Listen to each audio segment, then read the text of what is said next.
এই কাজটা মূলত আমার বায়ার গত রাতে আমাকে এটা করতে দিয়েছিল। মূলত তার লোগোটা আগে থেকেই বানানো ছিল। এখন একটা আমাদের নতুন কাজের পারপাসে একটু গোল্ডেন লুক দেওয়ার জন্য আমাকে বলছিল।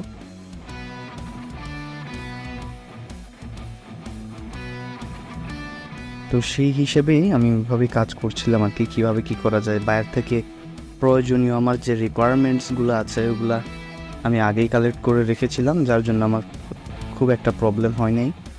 মূলত খুব বেশি চেঞ্জ না, তার ফন্ট একইগুলো একই থাকবে, তারপর হচ্ছে যে আউটলাইনগুলো আছে সেগুলো একই থাকবে, জাস্ট এটাকে একটু শাইনি গোল্ড টাইপের একটা আউটলুক দিতে হবে। এটাই ছিল বায়ারের মেইন রিকোয়ারমেন্ট। তো সেই হিসেবে আমি কাজগুলো করছিলাম।